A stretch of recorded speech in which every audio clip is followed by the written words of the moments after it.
Assalamualaikum warahmatullahi wabarakatuh. Alhamdulillahirrabbilalamin. Anak-anak, terima kasih banyak. Ini pada hari ini kita masih diberikan kesempatan ya untuk bisa bertemu kembali. Nah, kemarin Ustazah sudah janji untuk meneruskan penjelasan tentang siapa sih Kiai Haji Ahmad Dahlan. Nah, kemarin sudah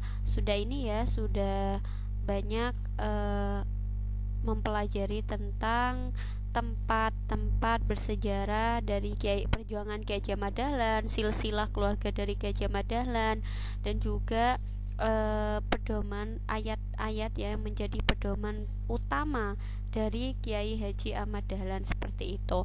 Oke, sekarang kita akan mempelajari tentang ada 3 kepribadian Kiai Haji Ahmad Dahlan. Yang pertama adalah mencintai ilmu pengetahuan. Coba kalian lihat pada gambar yang sudah Ustazah tampilkan bahwa ternyata di situ merupakan ya tempat bersejarah yang dimana pada posisi yang pertama Kiai Haji Ahmad Dahlan itu ini jadi gedung yang sekarang megah gitu kan, langgar yang sekarang itu besar gitu, awalnya berawal dari ini. Jadi Kiai Haji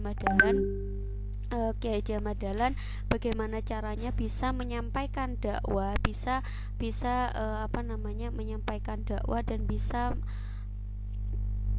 beramal dengan ilmunya, yakni membina anak-anak di Kauman tepatnya. Dan yang kalian ketahui bahwa Kiai Haji Ahmad Dahlan itu adalah orang yang mencintai buku. Jadi Kiai Haji Ahmad Dahlan sangat mengamalkan yang namanya surat Al-Alaq ya. Jadi Iqra bacalah. Dan kalian paham sejak usia 7 tahun beliau itu sudah dapat membaca Al-Quran dan menghatamkan Al-Quran seperti itu.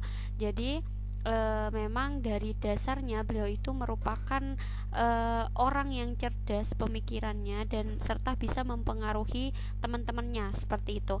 Jadi setelah usia Kiai Haji Ahmad Dahlan beranjak dewasa, maka beliau itu mulai membuka kitab, terus mengkaji ilmu fikih ya. Jadi guru Kiai Haji Ahmad Dahlan pada saat di Yogyakarta itu adalah Kiai Haji Muhammad Sholeh. Setelah itu jadi Kiai Haji Ahmad Dahlan juga mempelajari kitab-kitab yang lainnya seperti ilmu nahwu kayak gitu, bahasa Arab, intinya seperti itu ya. Dan Kiai Haji Ahmad Dahlan juga setelah beliau itu sudah merasa dewasa dan ingin sekali untuk yang sudah sampaikan bahwa beliau itu ingin sekali untuk belajar di Timur Tengah ya, di Timur Tengah, dan dengan cara beliau itu juga pergi ke haji sambil belajar. Jadi nggak cuma melaksanakan ibadah haji, tetapi beliau itu sambil belajar. Pada saat itu guru Kiai Haji Ahmad Dahlan adalah Muhammad Abduh, yang dimana Muhammad Abduh itu merupakan ya seorang ulama pembaharu di Timur Tengah. Jadi dari pemikiran Muhammad Abduh itu Kiai Haji Ahmad Dahlan mengkaji tentang kontekstualitas atau keadaan secara nyata seperti itu di lingkungannya seperti apa, dan apakah sesuai dengan Al-Quran maupun hadis. Dan Al-Quran maupun hadis itu juga dikaji, apakah Al-Quran dan hadis ini bisa nggak diterapkan gitu, tafsirannya seperti apa, bisa nggak diterapkan di kehidupan. Karena memang banyak ada beberapa orang yang dimana memahami Al-Quran maupun hadis itu hanya secara tekstual, sedangkan kehidupan ya yang harus kalian ketahui bahwa pada zamannya Ustazah itu berbeda dengan zaman kalian sekarang. Dan itu yang harus kita pahami, bahwa sebenarnya Al-Quran itu harus sesuai dengan perkembangan zaman. Dan di situ itu merupakan merupakan bukti bahwa Kiai Haji Ahmad Dahlan itu mencintai ilmu pengetahuan. Dan pada saat itu pula berbekal ilmu yang didapat ketika Kiai Haji Ahmad Dahlan pulang ke Indonesia, maka ditambah lagi belajar kepada para ulama seperti itu. Dan pada akhirnya beliau itu memberikan pembelajaran ya kepada murid-murid ayahnya awalnya, yang belajar di waktu siang, sore, dan juga maghrib. Jadi Kiai Haji Abu Bakar, ayahnya Kiai Haji Ahmad Dahlan itu memberikan istilahnya amanah ke Kiai Haji Ahmad Dahlan untuk melaksanakan melaksanakan ilmunya kayak gitu, mengamalkan ilmunya. Dan pada saat itulah maka ini yang sekarang. Jadi di SD Muhammadiyah Kauman itu awalnya seperti ini teman-teman. Nah, jadi sekarang itu udah besar banget. Itu ya, itu adalah bukti bahwa Kiai Haji Dahlan mencintai ilmu pengetahuan. Dan yang selanjutnya adalah kepribadian Kiai Haji Dahlan itu dia suka berderma dan menolong sesama. Nah, jadi Kiai Haji Dahlan itu paham bahwa ternyata orang zaman dahulu pada di lingkungannya itu banyak anak yang kelaparan, banyak orang yang yang menjadi gelandangan seperti itu. Ada orang yang tidak bisa bersekolah karena dia nggak punya uang. Ada orang yang dimana pada saat sakit dia nggak bisa ke rumah sakit karena nggak punya uang. Bahkan maksudnya nggak bisa sekolah karena memang tidak bisa diperdayakan. Nah, pada saat itu Kiai Haji Dahlan itu mengajarkan bahwa manusia itu harus bersiap menghadapi sebuah kematian gitu dengan jalan menyelesaikan urusan-urusan yang ada di dunia. Nah, pada saat itu kalian tahu bahwa pada saat Kiai Haji Dahlan sudah mendirikan sekolah, Kiai Haji Dahlan itu sampai melelang semua yang ada gitu, maksudnya sampai melelang semua hal yang ada di rumahnya untuk bisa membiayai atau memberikan gaji kepada guru yang mengajar.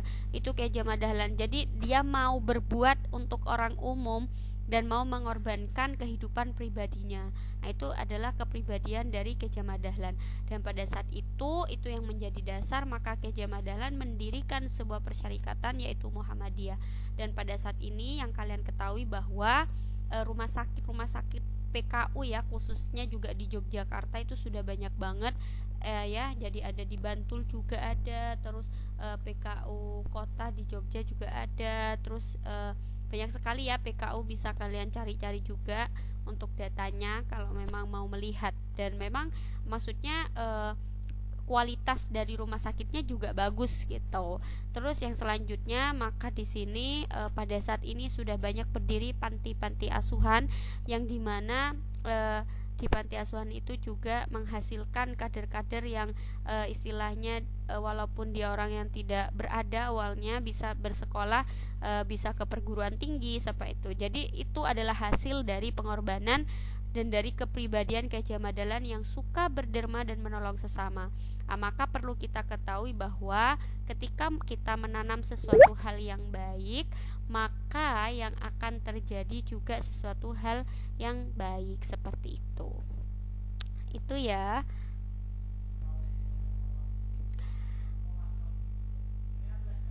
Oke, yang selanjutnya adalah kepribadian Kiai Haji Dahlan yang ketiga, yakni suka berdakwah amar ma'ruf nahi mungkar. Jadi pada saat itu Kiai Haji Dahlan itu tidak moro-moro yang ngomong itu kafir, itu haram, itu apa dan sebagainya. Jadi tidak seperti itu dakwahnya Kiai Haji Dahlan. Yang kalian ketahui bahwa dakwah itu disampaikan dengan kasih sayang, dakwah itu disampaikan dengan kebaikan seperti itu. Jadi itu yang perlu kita ketahui ya. Jadi pada saat itu konsep dakwah yang dipelopori oleh Kiai Haji Dahlan melalui Muhammadiyah pada prinsipnya adalah ingin mengembalikan ajaran Islam sesuai tuntunan Rasulullah. Ustadzah sudah pernah menyampaikan bahwa amalan yang diterima oleh Allah itu yang pertama adalah ikhlas, yang kedua adalah ittiba Rasul. Apa ittiba Rasul? Ittiba Rasul itu sesuai dengan apa yang dicontohkan oleh Rasulullah. Makanya kalau kita berbicara tentang Muhammadiyah, maka artinya itu adalah pengikut Nabi Muhammad. Nabi Muhammad itu adalah pengikut Nabi Muhammad itu adalah orang yang melakukan sesuatu hal yang dimana itu sesuai dengan apa yang dicontohkan oleh Rasulullah. Itu ya. Jadi kalau seumpama tidak sesuai dengan apa yang diperintahkan oleh Rasul kayak gitu ya, ini kalian bisa lihat di gambar itu ya, banyak orang yang melakukan sesajen.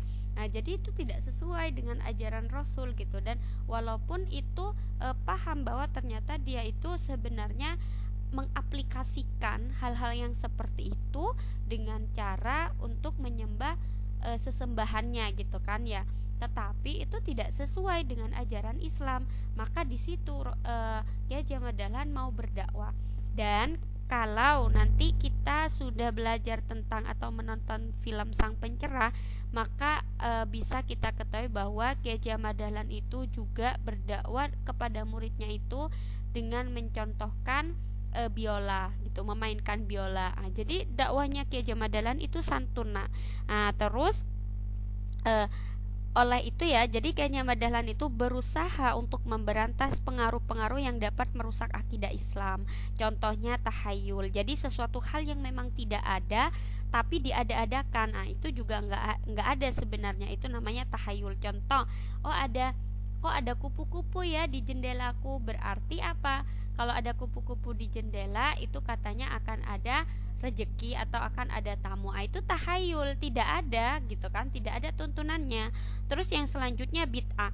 Bid'ah itu adalah kita itu mengikuti orang-orang zaman dahulu tapi tanpa ada dasar gitu. Itu namanya bid'ah. Jadi pengikut istilahnya. Contoh kalau kita ketahui adalah ada turun tanah untuk anak kecil. Sebenarnya itu nggak ada gitu kan. Itu nggak ada. Rasulullah pun juga tidak mencontohkan itu. Itu masuk pada adat atau budaya yang dimana di ajaran Islam itu tidak diterapkan seperti itu. Yang selanjutnya adalah khurafat. Jadi khurafat itu ini sudah pada tahap dimana kita itu meminta tolong atau meminta pertolongan kepada selain Allah. Jadi kayak kalau seumpama ya di desa itu ada orang yang sakit, karena sering sakit tuh dia itu di ke kuburan gitu, ke kuburan sambil tahlilan sambil minta. Itu udah nggak ada gitu kan, nggak ada orang mati yang bisa mengabulkan doa. Itu ya yang perlu kita ketahui. Jadi terus bagaimana gitu. Jadi Rasulullah itu mengajak kembali kepada kemurnian tauhid, mengajak untuk menjauhkan sikap mempercayai sesuatu tanpa dasar hukum, serta menghidupkan kembali semangat untuk melakukan pembaharuan. Seperti itu. Jadi dari cita-cita beliau, karena beliau itu suka berdakwah amar ma'ruf nahi mungkar, berdakwah dengan sesuatu hal yang baik, maka beliau itu mendirikan Muhammadiyah yang hingga sekarang itu. Dakwahnya dari mana? Dari pendidikan, dari sekolah gitu. Kayak sekarang kalian bisa tahu tuh yang benar dan yang salah melalui apa? Pendidikan. Terus yang selanjutnya adalah bidang kesehatan gitu ya. Terus yaitu bersangkut pautan Muhammadiyah memiliki rumah sakit. Terus di bidang sosial menyelenggarakan panti asuhan bagi orang miskin, jumbo. Jadi itu bersaling berkaitan seperti itu ya. Itu yang kepribadian Ki Haji Ahmad Dahlan yang suka berdakwah. Terus yang selanjutnya kesimpulannya apa? Jadi yang harus kalian garis bawahi bahwa pelajar Muhammadiyah itu harus bisa meneladani para pendahulu yang selalu mengamalkan kebaikan dan selalu berbuat sesuai dengan apa yang diperintahkan Allah dan Rasul-Nya. Jadi kalau sekarang kita harus berusaha bahwa ternyata kita sudah tahu nih sama Ki Haji Ahmad Dahlan, kita sudah tahu pada sosok beliau, dan gak cuma Ki Haji Ahmad Dahlan aja, pahlawan-pahlawan yang mungkin kalian idolakan seperti itu. Itu bisa kita ambil contoh keteladanannya seperti apa. Jadi kalau kita mau meneladani Ki Haji Ahmad Dahlan, Ki Haji Ahmad Dahlan itu suka dengan ilmu pengetahuan, maka kita sebagai pelajar Muhammadiyah harus suka untuk melakukan baca buku, suka nulis, suka belajar gitu. Dan selanjutnya Ki Haji Ahmad Dahlan itu juga suka menolong. Maka apa yang harus kita lakukan? Kita belajar untuk bisa beramal walaupun hanya sedikit gitu. Yang selanjutnya, kalau kita suka sama Ki Haji Ahmad Dahlan, ada kepribadian yang harus kita teladani, yakni kalau berdakwah menggunakan cinta, menggunakan kasih sayang, tidak bilang kafir kepada orang yang tidak tahu, kayak gitu ya. Itu yang bisa Ustazah sampaikan. Terima kasih banyak. Assalamualaikum warahmatullahi wabarakatuh.